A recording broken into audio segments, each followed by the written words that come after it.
All right, well, hello everyone, and welcome to EF Gap Year's panel on family support. My name is May, and I am a Gap Year advisor here, which means that in my role, I support students and families as they prepare for departure, but also support students while they're traveling on programs as well. And I am super happy to be here facilitating this conversation tonight, but more importantly, and joined by three amazing friends of EF Gap Year, all of whom are parents of our fantastic alumni. So before I get started, I do just want to take a moment to thank all three of you for volunteering to share your knowledge with those who are in the shoes that you were in, for some of you, just a few months ago, or for others a few years ago. So at EF Gap Year, we really want to emphasize that supporting our students does involve a really unique partnership between both EF staff and their families back home. And together we can make this a safe and healthy and really life-changing experience for everyone. So let us get started and hear from some of these amazing parents who are going to shed some light on what the parent experience was like for them. I would love if each panelist could maybe introduce themselves, their student, where they're from, and also which gap year program your student went on. Does anybody want to kick us off? Sure, maybe. So thanks again, May, for the introduction. So my name is Denise Beck, and my daughter's name is Sora, and she's 18 when she joined the program, and she was a spring changemaker program. So spring gap year, or gap semester program. Thank you, Denise. I'll go next. I'm Kristen Doyle Edmondson. My son Aiden was a gap year student. He graduated from high school in 2021, so it was the 21-22 year. We are from Concord, Massachusetts, so coincidentally, we happen to be not too far from Boston. That was completely accidental. And now I actually have a daughter, Madeline, who is going to be going out on a gap year, leaving in a couple of weeks. So she's also getting to be very excited. Amazing. Heather, are you with us? I think possibly some audio issues that we'll keep moving. And Heather, if you are able to join, just chime in when you can, okay? And I do just want to take a moment here to recognize, each of your students. Denise, I want to share, I was Sora's advisor, so you should know I have so much love for Sora and respect for you as well. And I'm really excited to hear about you talk about her journey from your perspective. Heather, who is struggling with some audio issues, but I'm sure we'll hop back on soon, has her daughter Kate, who did a gap year program and also interned with us this summer. And she just brought so much life to our team. And I wish she was staying on with us for longer. And I think many of our staff members feel the same. And then I'll just say, Kristen, I didn't work with Aiden, but I know that his advisor, Sarah, spoke really highly of him. And I will be very excited to meet Madeline at her upcoming orientation. And I want to take the time to say that and acknowledge that all three of your students have really brought something unique to our community. And to put it very simply, have just been a joy to work with. So I want to thank you for bringing them into our community. And with that, we'll be quiet and dive into some questions.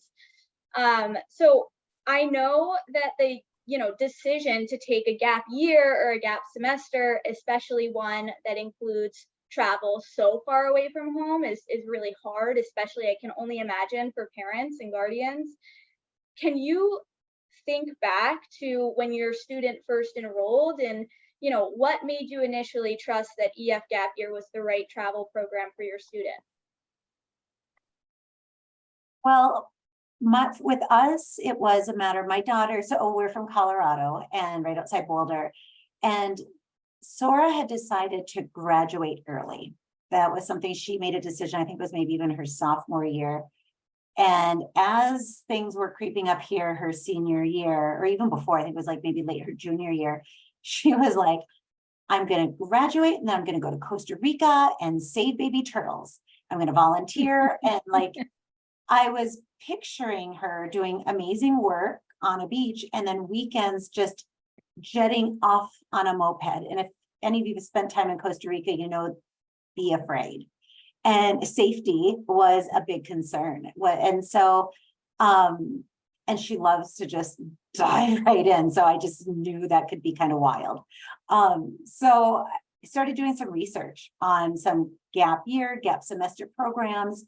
And then when we found the gap semester program and the change maker, the locations fit everything that she was looking for. It was a nice blend of volunteering, kind of the sustainability, social aspect, moving to different countries.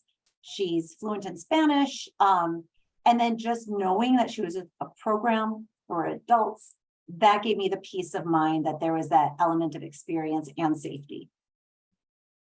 It's definitely a balance. And I think a lot of parents can relate to that worry about safety. So I appreciate you sharing that. And Heather, are you back with us? Yeah, sorry, you guys. I am just really challenged technically. So anyway, I'm back. Yeah. Would you mind telling us a little bit about you, where you're from, and then Kate and what GAP program she went on? Yeah, so Kate, so first of all, we're from Westland, Oregon, and Kate went for the full year right after she graduated from high school. And it was, she looked at the program her senior year because, you know, she was part of the lockdown kids, as I know a lot of our kids were. And she just said, you know what, I just want to get out of the house. I want to get out. I want to see things. And so I have looked into this program, which her dad and I were not prepared for. And she had already had our first interview with, I think it was Kyle from EF GAP, and he was so wonderful. And then she brought the whole program to her dad and I, and we are a little more strict with our kids, like a lot of parents. And so to send our 18-year-old daughter across the world was like horrifying and but kind of exciting at the same time, because her dad and I had never done anything like that before. And so we listened with open ears, and so yeah, so that's how it got brought to us from Kate. And we can't say no to her because it was, obviously was passionate about it. She reached everything. She's very much a go-getter. And so we said yes, and it's the best decision we'd ever made. I'm so glad to hear that. And yeah, like I reiterated earlier, but she joined us for a summer internship, and I think was able to put a lot of the skills that she learned throughout the gap year to use, which was incredible. I'm going to transition to talking a little bit about what we call the pre-departure period. So this is the period where the families who are watching this are very much in the midst of right now, right? And there's a lot of work and anticipation that goes into getting ready for the actual program. What were some of your concerns? I'm so sorry, I have no. Oh, is it going in and out? Volume, you guys. I'm there were some I heard what were some of my concerns. Heather, we actually can't hear your audio. It's going in and out also. Yeah. Oh, okay. Yeah, so it's not working still. So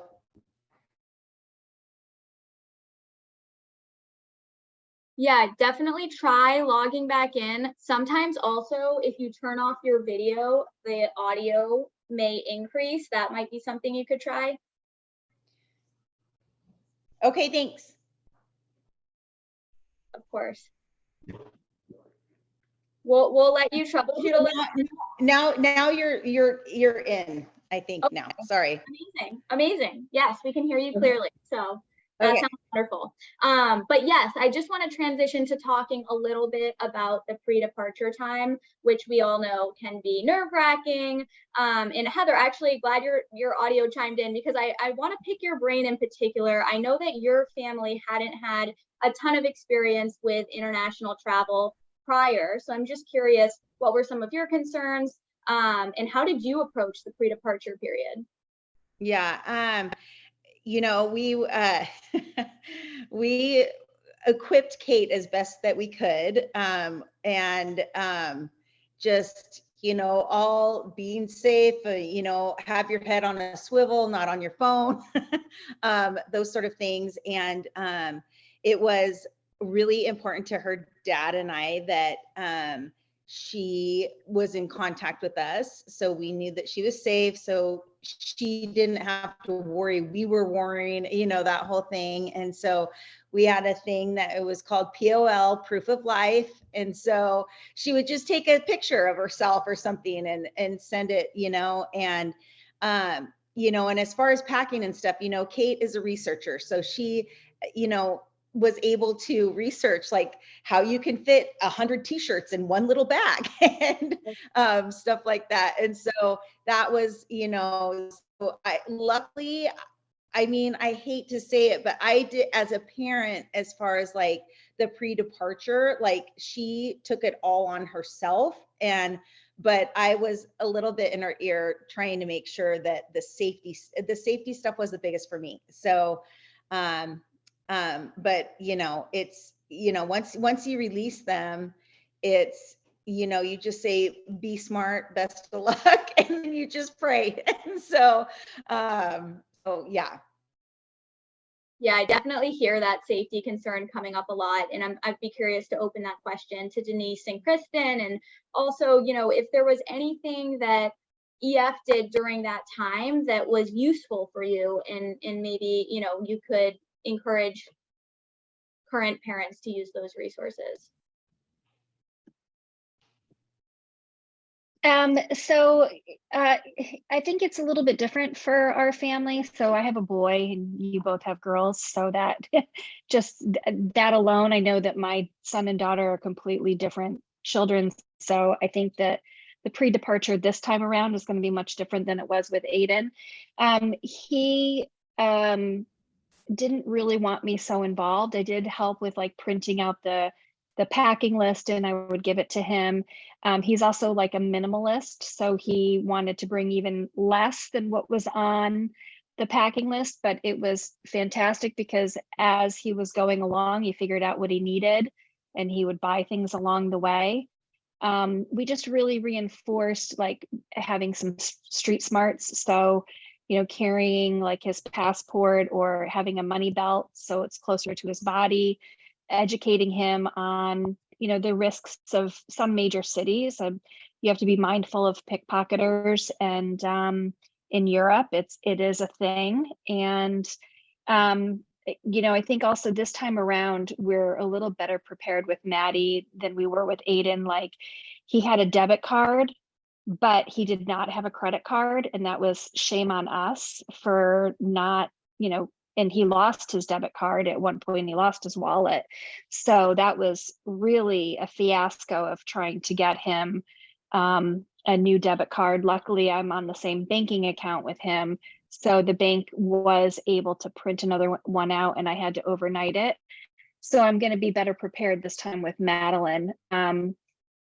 I think also phones, maybe sending him with another old phone that is, not working, so that if anything happens to his phone, he can just get another SIM card through EF and plop it into an old iPhone. So we're going to send her along with that. The other thing that I think set my mind a little bit at ease is we all have iPhones. So I have Find My Phone. So I really could see wherever he was. I just asked him to check in with us once a week. So we designated Sundays as a day that we would touch base if he could. But if he couldn't, at least I could see what country he was in, what city he was in, just by, checking using Find My Phone. I could check his location, and that was helpful for me. That's really helpful. All of that. You just gave a lot of good advice, I think, for our current parents. Right. And I'd love to I'd love to hop in on that. Kate had her phone taken in the Galapagos, and the idea of having an extra old phone and with your is a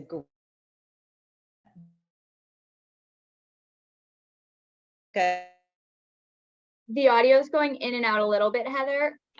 We can't quite hear you, but I did hear the reinforcement of having a second phone. I think that's a really incredible idea. Having a backup plan if your phone gets taken, similar to the card as well, because unfortunately those are scenarios that we do see come up, not infrequently.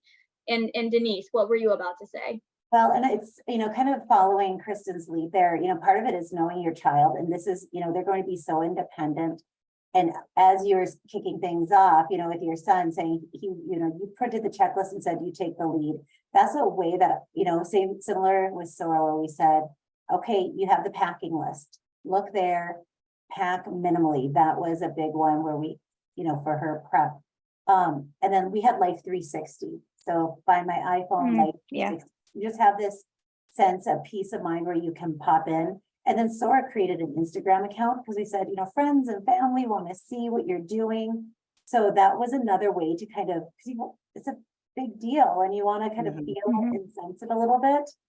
And then as far as the credit card, so that was another prep thing we did, was like, how much do you think you're going to spend? And, EF kind of gives you this estimate. And we're on the same plan. And we said, okay, we estimated how much you would spend for the program. And then I asked her, do you want it all in your account? Or do you want me to slowly add, a certain amount each week? And we kind of kept in touch that way, but it was just like that first step before she goes off to college and has that additional independence. Absolutely. All really great ideas. And I think that one question that I was going to ask, but I think all of you answered, is what type of communication plan did you establish with your student, and how were you able to keep in touch with them when they are bouncing all over the world in different time zones in different countries? And it sounds like, Heather, you mentioned this like proof of life photo, right? Like we want to get a little bit of interaction here and there.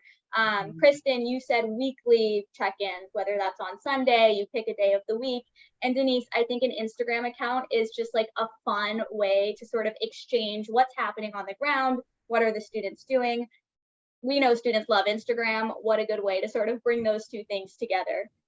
So appreciate oh yeah, go ahead. I want to add too, the T-Mobile plan was phenomenal, that you could text, and that was the best thing, because I had looked into our own cell phone carrier, AT&T, and it was so expensive. So I am so appreciative that you offered the T-Mobile cell phone service, because that really gave us a lifeline to be able to keep in touch. Yeah, that cell plan definitely comes in clutch. So I'm glad that students are finding value in that. One other question I have before we shift to sort of on program is just, what's something that, as you were preparing, you were just really excited for your student to experience on program? What was it that was getting you fired up as you were going through the parent webinar, or you were sort of, thinking about your student departing soon? Well, with the Changemaker program, you get to see different areas of the world, which was so cool. And we love to travel as a family. And Sora and I, had just been like a couple of weeks prior to finding the program. We were talking about our bucket list of Latin South America. And when I saw the program, I was like, Sora, look at where you get to go. And she was like, this is the bucket list. I'm like, yes, you can do this. And we were just so excited. And the fact that you can experience these countries outside of the tourist view, because it's like we were talking about that, like they had to make a little bit of a diversion to Dominican Republic because of some political issues that were in Peru. And EF was on top of that ahead of time to say, this is where we're going to divert. And like where Sora was, she still talks about Cabarete, and that's where she wants to go live and spend time after college. And she never would have experienced Cabarete had it not been for EF. Yeah. So I think it was experiences and knowing you're going to go a little bit off and experiencing that you never would, even with an adventurous family. Absolutely. And for a little bit of context there, we often get questions that are like, what happens if, something happens abroad and it puts our student in danger? We pivot. We always pivot. EF, this is the beautiful thing about EF, is that we have, experience running these programs literally all over the world. So last spring, when there were some political issues in Peru, we pivoted and we swapped out Peru with the Dominican Republic. And funny enough, we're keeping it for the next round of Changemaker students because students loved it so much. It was such a highlight. So we prioritize safety and we're able to really make those pivots. So I think that's a good thing to highlight, Denise. But yes, Kristen and Heather would love to hear a little bit about, the things that got you excited as you were preparing to leave, as you were preparing for your student to leave. So I will say the things that got me the most excited was that Kate was going to be able to get out of her bubble that she's lived in her whole life. And she was going to be able to go see things and do things and meet new people. And Kate's a very social person, and she just loves learning about new cultures. And she's a great chef, and she is, totally fluent in Spanish. And so I felt a lot at ease with her language abilities. She spent her schooling time for the year gap in Malaga, which was amazing. And Kevin and I were fortunate enough to go visit her for like 15 days while she was there, which was awesome. And Kevin's my husband, sorry. and so it was just so great. And so we just had family plans that we were going to be able to go visit her. And I think for us, not having gone outside of the US a ton, it was nice that we knew we were going to go visit her. And so we visited her in October, and it was a great time. And she was busy, and we go all the way to Spain to see her, and she was just off doing her thing with all her friends. And she'd come back and have dinners with us, and that was super fun. But we knew like she was happy, and that's all we wanted to see. And so it was just a fabulous experience. She did the homestay, and she had a roommate there that was fantastic. And and then most of her like best friends came from that, what is the word I'm looking for, sorry, that part of the program. And she still talks to them literally every day, all these kids. And so my excitement for her was really the social aspect, and that has come full fruition of everything I'd ever hoped for her. And she's got friends from all over the United States and from this year program, and it was just fantastic. Yeah. I love that you bring that up, because I think we can get into a little bit like, first of all, the relationships that are built on these programs are just really beautiful to see it, like to see so many students going through the program and see the end result. It's just really amazing. And that is the most common fear of the program.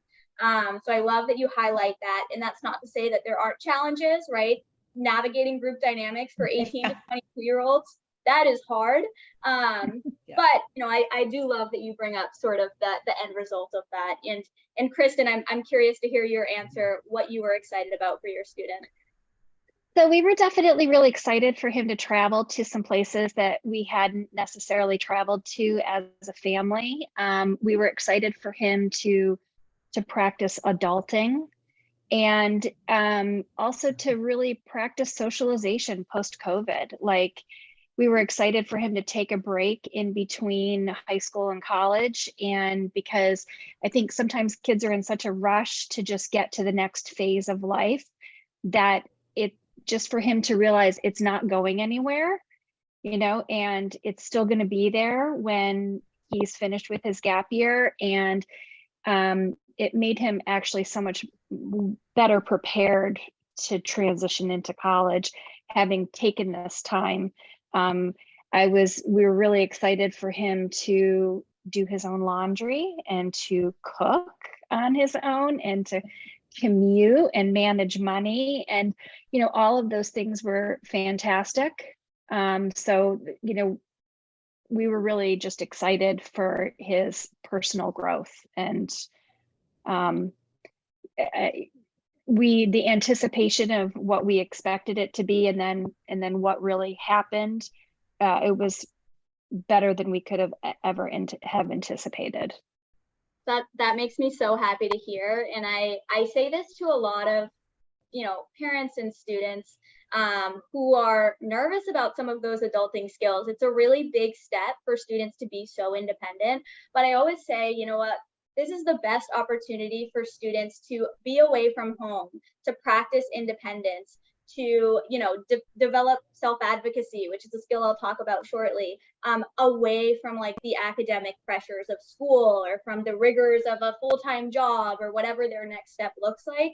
So I think it's such a good environment to start developing some of those skills. And I'd love to actually use this as a time to transition to talking about what their experience was like on program. I think that for many of our students, leaving home for the first time is a huge step. Many of them haven't left home for an extended period of time. Many of them haven't traveled extensively before.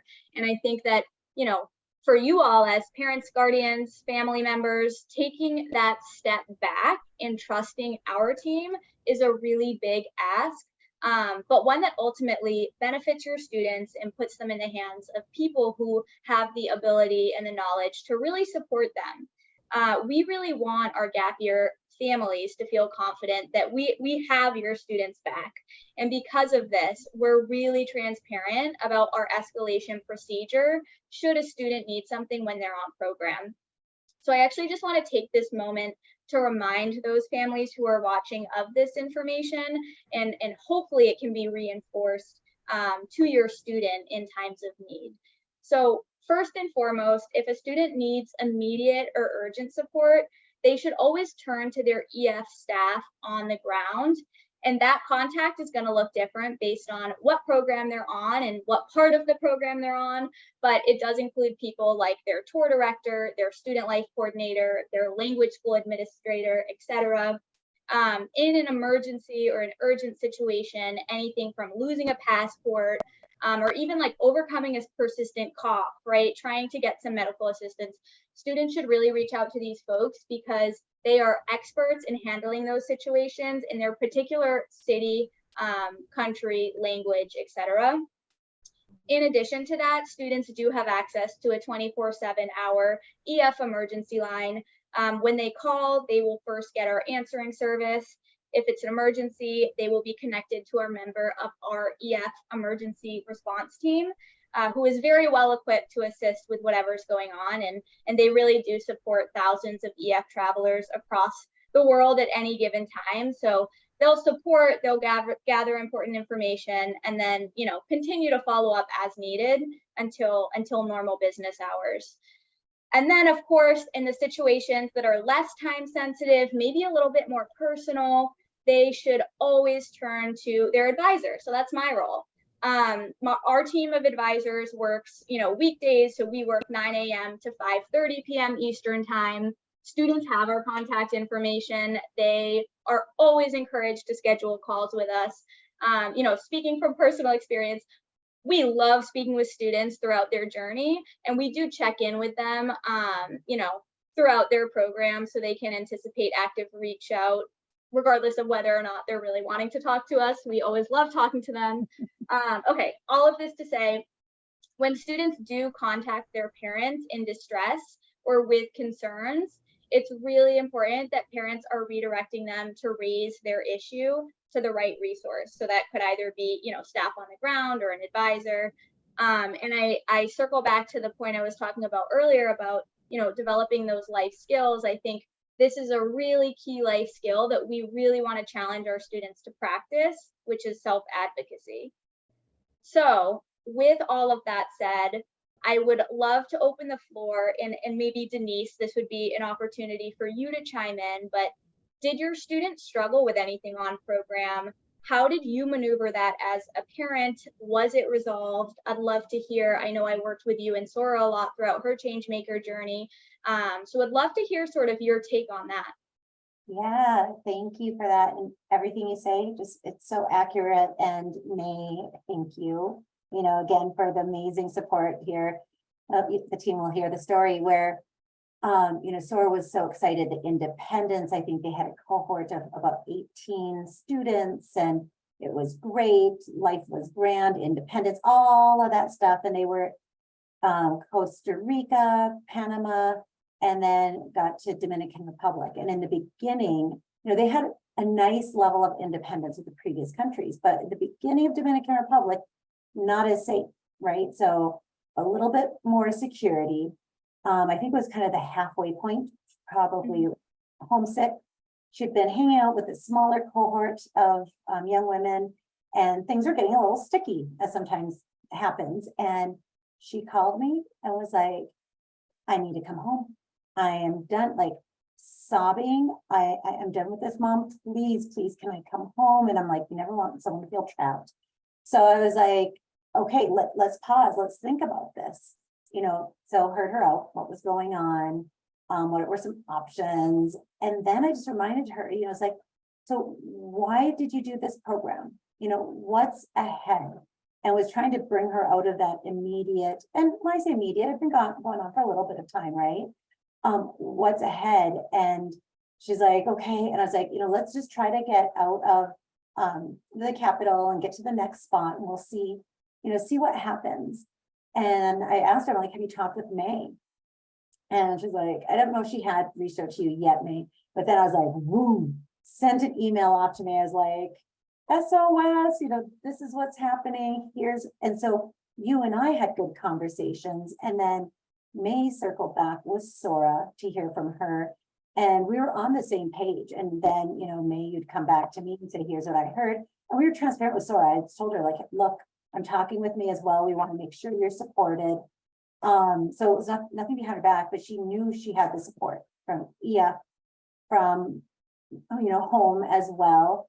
And, it was like that next step. And May helped rearrange some of the housing arrangements. So she was with a new group of kids, and it ended up being the best thing for her, because then she realized, like, wow, people maybe I wouldn't naturally be the first to gravitate toward and be friends with. She's good friends with them, and they were going through some of the kids are going through some tough life things. And, Sora's stayed in touch with some of these friends. They just support one another through a lot of stuff. But, it was through that where I never felt alone. And May, again, thank you for that. And Sora was able to complete the program, where I honestly, for a while there, didn't know if she was going to come home. Like, really thought maybe she's going to come home midway, but she saw it through, and thank you. Yeah, I was so happy to see her through that program. And I have to thank you too, Denise, because quite honestly, there were some things that you did in that situation that I felt like were so appreciated on my end, and I'm sure Sora's as well. But, your transparency with having conversations with me, your ability to go into these conversations with such a, caring and empathetic perspective, I thought was really incredible. And, ultimately, leaving it up to Sora, right? It's her decision how she's going to overcome this challenge. And you really put her in the driver's seat, which was just, I think, amazing to see. And I would just ask you one follow-up question. If you had to give advice to a parent who's on the receiving end of a call with their, child who's crying and saying, I want to come home, what might you say? Well, first of all, don't swoop in to save them. This is their time, like that adulting, right? And I heard her out. And what do you want? And I just kind of brought her back to the overarching goal. Why is she doing this program? And, what are some other options to kind of get out of it? Because, she was kind of swirling in the immediacy of what was going on in this group dynamic. And it was like that. Why did you do this? What are you excited for? We talked to, because it was Galapagos Islands, which was like the final bit, and she really wanted to get there. And so, really try to talk about what's ahead and kind of keep her there, and then opening up to what's possible versus just seeing what was right in front of her. I love all of that, and think in particular reminding her of her why is such Why? a key, you Mhm. know, resource. Let's all lean on that. Hopefully all of our students have, some sort of reason that they are doing this program, and reminding them of that in those really challenging times can, make all the difference, honestly. And Um, we've talked about it. We've debriefed, a little bit, not like formally, but we've talked about it. I'm like, how do you feel? She's like, the fact that I made it through, she's like, I'm so glad I stayed, so there are absolutely no regrets that she made it through. Makes me so happy to hear. Thank you for sharing that story, and thank Sora for allowing us to hear her story. Kristen and Heather, I'm curious, same question for you. Were there moments of challenge within your student's journey? So Aiden didn't have, a similar scenario. He found actually he tended to hang out more with other international students versus kids from the EF program, and that was because when he was placed, when you test for your language, he wasn't in classes with anyone from EF. He was in classes with students from all over the world, from Mexico, from Peru, from South America, from all over Europe, and that was really wonderful. It was also really great that when you went on to the different places like the service, that he wasn't always with the same cohort of people. So that gave it some diversity of mixing it up a little bit, even within the EF kids. The one challenge that he had was actually related more towards self-advocacy during his internship. So he had, my son is a computer science major, and so his internship at the time, he was in Berlin, and he was asked to do some coding for the place that he was working at. And the assignment was for him to use a particular type of program, and he thought that there was a more efficient way to do it. And he initially broached the subject, and the supervisor just said, no, no, no, you're going to do this. But then he came back to my husband and I and said, I really feel strongly that this is not the best way to do it. So we just coached him on how to be able to be respectful, but also to self-advocate and to be proactive towards it. And it actually, so he prepared and he practiced with us what he was going to say, and then he went to his supervisor for the internship, and they're like, that's a great idea, why don't you run with it? And so because of that initiative, they completely changed how they were doing the project based on the information that but if he would not have self-advocated and wouldn't have taken the initiative, then that never would have happened. So it was a great life lesson. And had you not coached him through that and encouraged him and built him up, he may not have done that. So I think that's such an Right. incredible example of, this is a partnership. It really is. Sometimes it comes from EF staff, sometimes it comes from support back home, but we all have the same goal of really building up the students and helping them develop these skills and, crush that presentation, as I'm sure he did at his internship. Yeah. So amazing. What about you, Yeah. Heather? Yeah,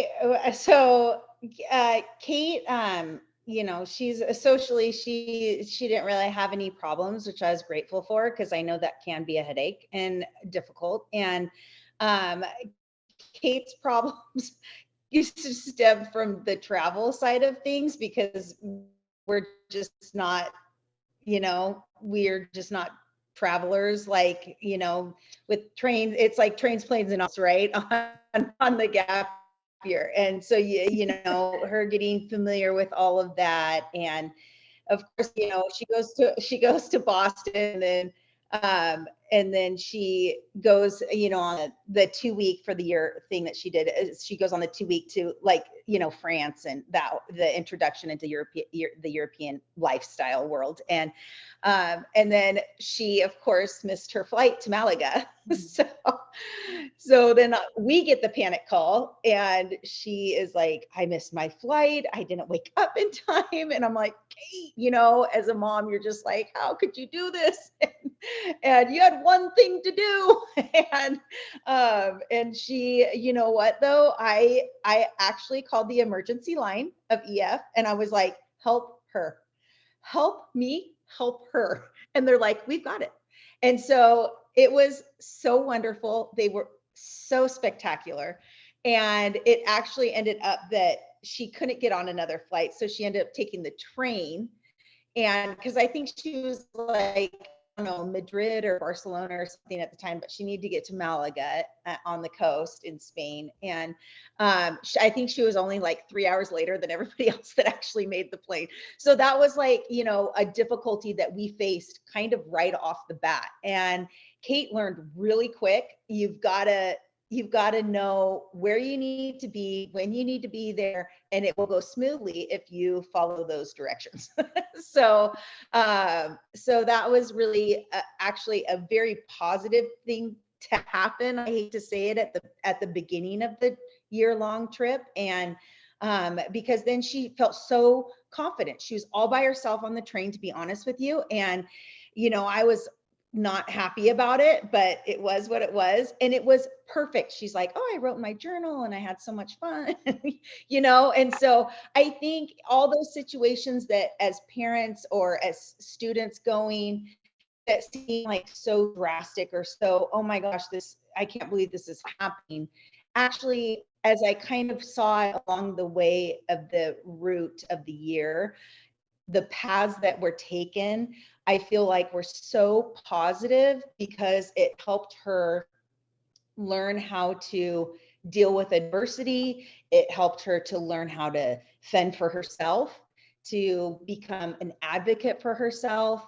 And it was just, so every little thing that happens on that gap year, and for you parents out there that are wondering if this is the right thing to do, I will tell you, it will make your child a stronger person. It will make your child a smarter person.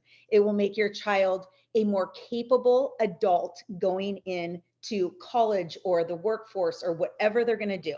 And so that, yeah, so that's what I have to say to that. You know, just to chime in, I think, don't we learn the most when we fail? And isn't it wonderful for them to fail when the stakes are not that high?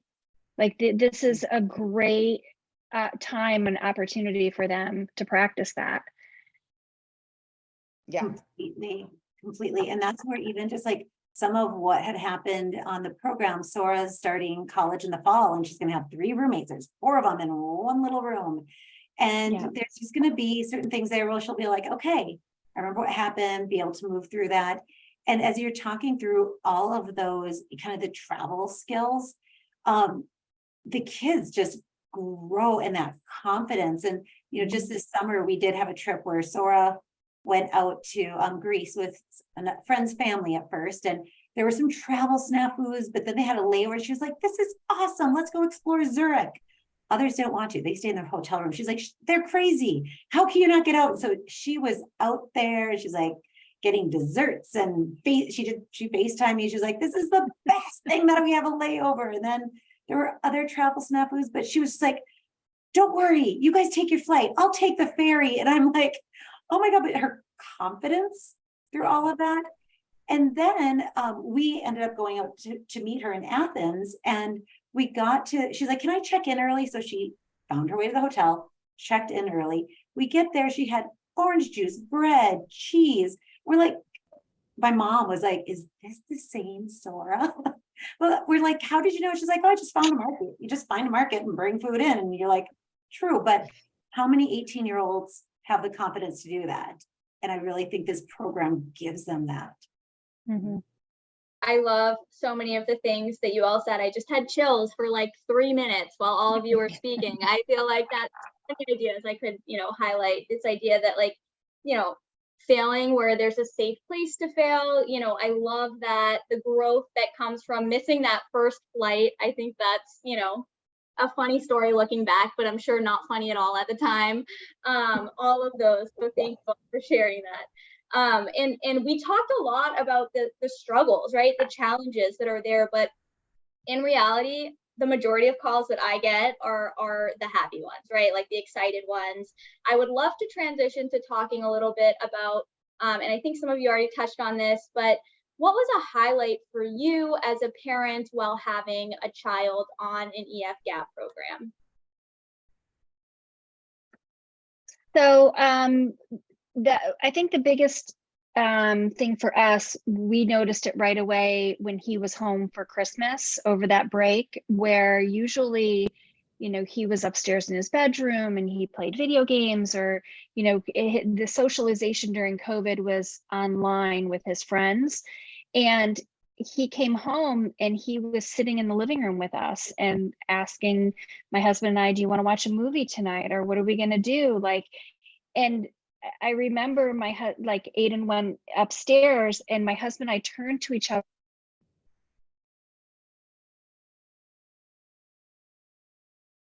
Because it wasn't anything that he did before. So it was really fantastic to see the growth, the maturity. So that was really great for us to see when we saw it immediately when he came home over break. And then, you know, by the end of the year, he also was a completely different kid. So, you know, that was great to see as well. But yeah, just the confidence and the socialization, that was the best thing about EF. Amazing. Yeah, and I can't imagine, like, that's a year program, because we saw such growth, within 10 weeks. Like, and so, you know, you asked me what were some of the highlights, and I don't even know how I could talk for an hour about just like throughout the session, you know, from the first video where they were out in Costa Rica with the dancers, and to they were in Carnival, they got to go see things in Panama. Like, it was just experience after experience, to then some of the social work where, you know, in Dominican Republic and helping these boys. And she was talking, here's what happens culturally, and this is what this program is doing. And I want to help, you know, doing these things. So you hear things throughout the program, and then, you know, to coming home. And it is definitely, Kristen, similar, that level of maturity and, you know, the story that I shared, and that confidence, just, you see such growth. Yeah, I would say that there are so many highlights over a year that I could talk about. The highlights from the funny things that happen, and we'd get a call and, oh my gosh, a monkey jumped on my head, Mom, you know, like, and that was a whole thing for Kate that, you know, and so at Gibraltar, I mean, you know, so she had the funniest stories. And so just hearing her so excited about the just different experiences that I you know, as a 47-year-old, you know, mom, could never have thought would ever happen to me. And to hear my daughter so excited about so many different things like that, those were always the highlights. And, you know, and the highlights too, with her coming home, which is actually so amazing, is that you know, just watching her, because she left right after she graduated senior year in high school. She left for the year program before she started college, and watching like her be able to talk to her professors, and feel confident in doing that. Any questions she has, any clarity that she needs, and going right to the professor, actually face to face, and not just, you know, over email or something, because she feels comfortable talking to adults, because that's what you do over the gap year. You know, the people that are there, they're adults, you know, and it's, you know, they're helping these kids out. And so they feel a comfort doing that. And that is a huge life skill for, you know, late teens and into the early 20s, is to be able to feel confident in talking about this kind of stuff. And, you know, and so so she just had her freshman year at Colorado State. And so for her, watching her go into it has just been amazing, because that she's, you know, never had a problem in college. She never had a problem with roommates. Kate, like I said, she loves to cook. And so she was cooking, you know, meals for everybody on, you know, 4 floors of her dorm, like every other Tuesday, you know, and though she would have never have done that, she would have never have taken that initiative had she not taken the, you know, the gap year and seen that she could do that, you know, that she did that for kids in Costa Rica, that she made a meal for 40 kids, you know.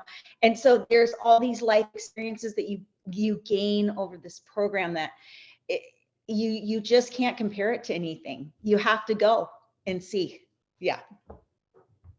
Yes, that is so incredible to hear all of this growth. It sounds like confidence is such a recurring theme from you all, which I love to hear, because as an advisor, we always ask students at the beginning of their program, how do you hope to grow, right? What do you hope to get out of this program? And confidence is such a recurring answer that we hear students say.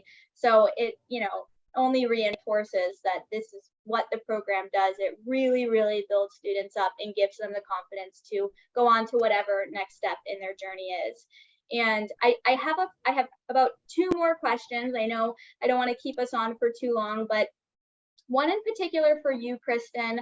I think that, you know, we can all relate to moments where we may ask ourselves like, oh, I wish I had a chance to do this again or experience this one more time. And I think you're in a pretty unique situation in that, you know, you are going through this again. You have a second child journeying with EF gap year.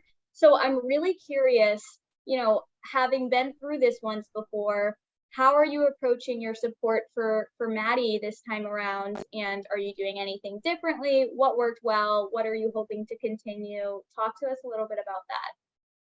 So I want to say, first of all, we tried to convince Madeline to do a gap year, even when she was starting the whole college application process, and she was having nothing of it. Like, she didn't want to do a gap year. And so we were like, okay, well, you know, she's a different child than Aiden. She's a bit more mature being a girl. And we felt like, all right, I mean, we definitely felt like the gap year was amazing and it would be beneficial for her, but we weren't going to pressure her. So Aiden, you know, was off at Penn State at college, and he called home one day and he said, is Maddie doing a gap year? And I said, no. And he said, why not? And I said, I don't know, talk to your sister. Later that day, she came downstairs and said, Mom, what if I decided I wanted to do a gap year? Is it too late? And I'm like, oh my God. So her brother got to her. She had a couple of questions, and I think that this is probably valuable information for any parent or any student thinking about doing a gap year. One was she was worried that she was going to fall behind her peers. Mm-hmm. And he said no, because number one, you're not going to college with all your high school friends. You're going to college with a whole new group of people. And everyone is starting at the same time. No one's walking around saying, when is your birthday? When is your birthday? Like, everyone is just on the same, you know, playing field. Everyone's starting at the exact same time. And the friends that you make and you meet are the ones that you start off with freshman year in college. So he never felt like he was falling behind or was behind. In fact, he said, I feel like I'm a lot further ahead because I'm more confident. I'm better prepared for college. And he's killing it. He has a 4.0 in school, and he's just, the gap year has made all of the difference. So she's doing it. And the things that we learned, like that we're doing a little bit differently with her, is I went and got put her on as a designated user for my credit card, so that she's going to be going with not only her debit card so I can add money to her checking account, but she also will have a backup credit card. I'm sending her with another cell phone that's an old one, so that if she loses the phone, she has a backup, because we went through that with Aiden, where we had to mail him the debit card. And it, you know, I think we travel a lot, so I'm not so worried about her being nervous about travel. And actually, so you can look from my background picture, we went to Greece this summer. We were on a ferry from Santorini to Crete, and there was a whole group of EF kids on the ferry boat. And she was like, Mom, look. And, you know, there was a guy that had an EF sign, and they were like, had EF bags. And I'm like, yeah, so see, like, it's not just the gap year, but they're all over. And all the kids looked so confident on the ferry, and everything was so well organized that it was really, it was great for her to see. And it just reinforced that she made the right decision. So, yeah, so we're excited to do it the second time around. Aiden also helped her with where to go. He told her what the best language place was. So she's going to Malaga. She's very excited about that. He didn't do that. He studied French in Paris, but she's doing Malaga, and he strongly recommended Costa Rica. So she's doing Costa Rica for her service. So that was helpful too, that he could give her some feedback on what he liked about the program. And coincidentally, he is doing a semester abroad right now. He's in Melbourne, but they will not overlap with each other, unfortunately. So that is all so incredible to hear, and what a unique experience you and, you know, your kids will have. And I love the little, you know, mention of seeing the EF backpacks when you travel. When you travel, you'll always see them now. It's like you're always going to see those bright pink backpacks or those backpacks. And yeah, I just want to reiterate, like, we have such a strong community at Gap Year and at EF, and I can't thank you all and your students for having a continued commitment and relationship with us, because that is like what Gap Year is all about, is the relationships, the community, and really the students and building them up. So with that said, I'd actually love for each of you to just tell us what is your student up to now. This is your time to boast, and I would be curious, you know, would they be here if they did not take their GAP program? Well, I already said Aiden's in Melbourne. He's doing a semester abroad. He started classes last week, and he's loving it. He loves to travel. So, you know, even though we traveled as a family, he really now wants to travel on his own, which is great. So thank you. Yeah, and so it's funny, I think we may have seen that group at the airport when we were in Athens. We saw the EF, and Sora went over, she started talking to them. But and there is that connection, right? That connectivity that they have. But she is just preparing. In 3 weeks, we'll be heading to college, San Diego State. International business is what she wants to do. She's like, she wants to keep traveling, continuing with her Spanish. And she's already talking with her advisor during orientation about when she's going to have her study abroad program. And then she's like, oh, I could get my master's in, you know, they have this 4+1 thing. And they're like, oh yeah, you'd have to have another internship overseas. And she's like, bonus, like it's all about getting out there. Would she be in this space without the gap semester program? Maybe, but she'd be in a different space, I think, emotionally, maturity, and confidence wise. I would say this is just the connections she's built. I just have nothing but strong confidence that the world is her oyster. Absolutely. Amazing. I do remember Sora saying she wanted international business from the very beginning. So that sounds like something she's known she wanted, and happy that, you know, she's about to embark on that journey in a few weeks. Well, and the thing is though, May, with that experience in Dominican Republic and working with that boys group, she also has talked about, you know, is there something with education? I don't know, you know, it's like, explore that while you're in college as well, because, and that opened up doors and things that maybe she hadn't thought of with prior to that experience. Yeah, that's amazing to hear. What about so Kate will.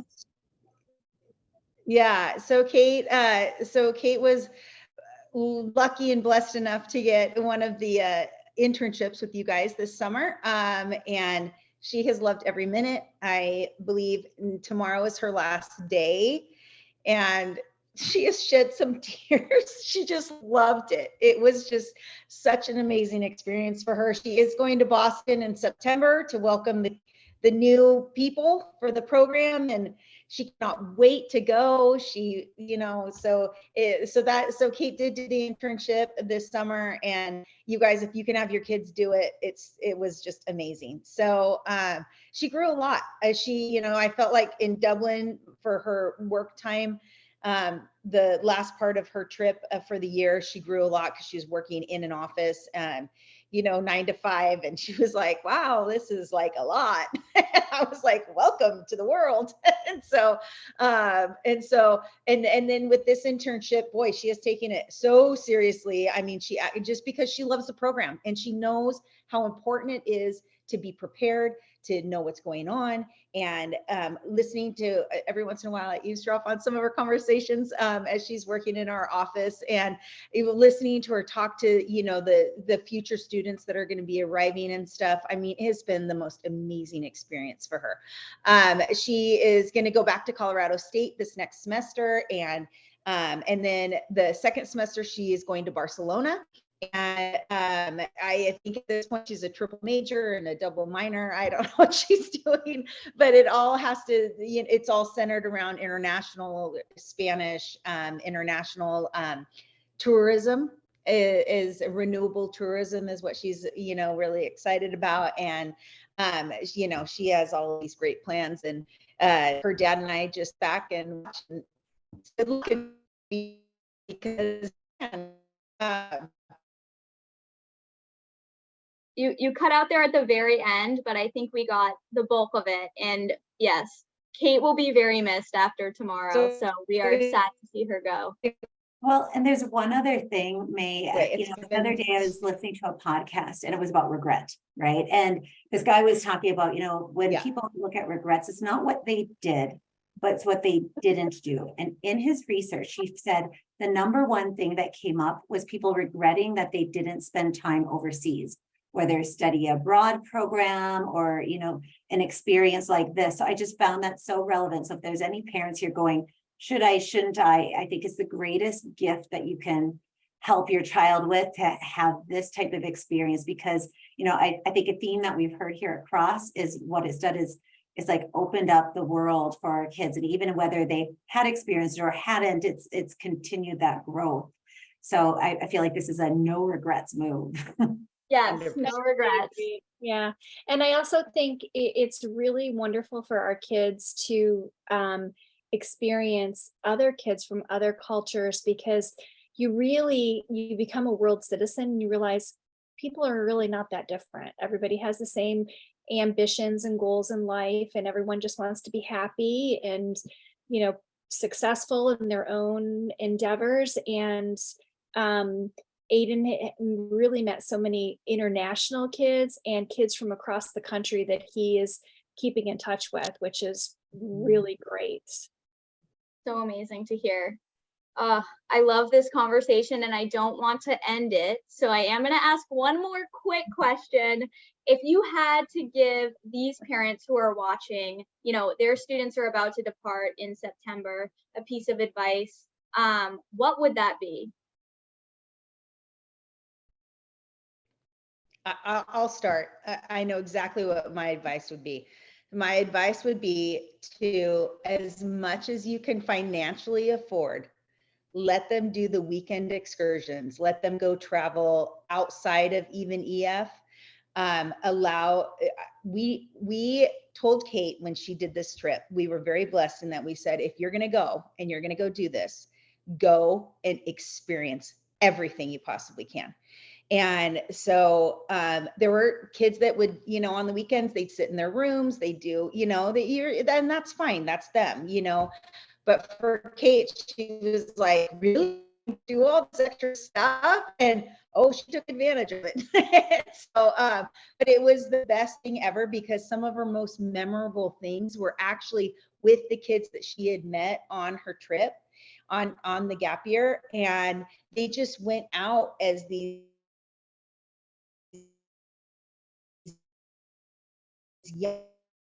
young adults going out and venturing out. And I'm, you know, I mean, they went from Malaga. She's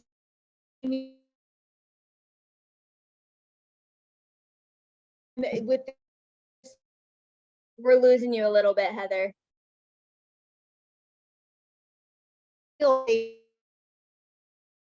out and says, we caught so the both. I think that's am I back amazing. on? Yeah, Yeah. I Yeah, totally so just go do what you can. Yeah, I Yeah. agree with, did the same thing. There would be a group of kids, and you know, he also, I would recommend, you know, encourage your child to don't just stick with like the same group, but be adventurous to, you know, one weekend this group of kids was going to Prague, and so Aiden's like, all right, I want to go to Prague, and they, you know, took an inexpensive flight to Prague. And then another weekend there was a different group of kids that was going to Amsterdam, and he's like, oh, and that year Amsterdam wasn't open for at the beginning, so he's like, I want to go to Amsterdam. So they, you know, he took a train and went to Amsterdam. And so I completely agree with you, Heather. That's great advice of just let them you know, really take advantage of where they are, because those internal flights and internal trains and hostels are really inexpensive, and Very it's inexpensive. really inexpensive, and like way cheaper than traveling in the US. So, and you know, they're going to find that there's lots of kids from all over the world that are doing the exact same thing. Yep. Really briefly, I agree. And while the gap semester was unique, where they were moving a lot more than the gap year programs, they still get days off, evenings off. And I would say, yes, make the most of getting out, meeting people. You know, Sora's met people from some of these other countries as well that she's stayed in touch with, and just make the most of it and like push, you know, kind of those boundaries. One other thing yeah. I'm sorry, May. One other thing I recommend is that we bought Aiden like the little travel, like Lonely Planet books of like the cities or the places that he was going to be. And that was really helpful because it gave like inexpensive restaurants or like, you know, museums or different activities that he could look up on his own or learn about the city that he was staying in. And so having like a little travel book was helpful. That's a really great idea. And I think that it, again, sounds like there's a theme here, like make the most of your gap experience. And we always say to students, you get out of the program what you put into the program. And hearing everything that all of you shared tonight, whether it be, you know, Sora putting in the time and the energy to overcome some of those challenges, even though that's hard, you know, Kate putting in the time to, you know, learn those travel tips and tricks, even though that's hard. So many examples of you really do get into it, you get out of it what you put into it. I think that again is another resounding theme. So I want to pause here and just say thank you for taking the time today. For me, it has just been a blast to hear all of this, and it just, you know, reinforces why I love the work that we do at Gap Year. And just hearing, you know, all of these stories that you have about your child makes me excited for this next, you know, departure that is to come. I also just want to say thank you to our future parents who are watching from home for dedicating this time to really learn about how to navigate our support structure and how to support your student while they're traveling all of these incredible new spaces. So with that, I am going to stop the recording. But once again, thank you to everybody who is at home watching.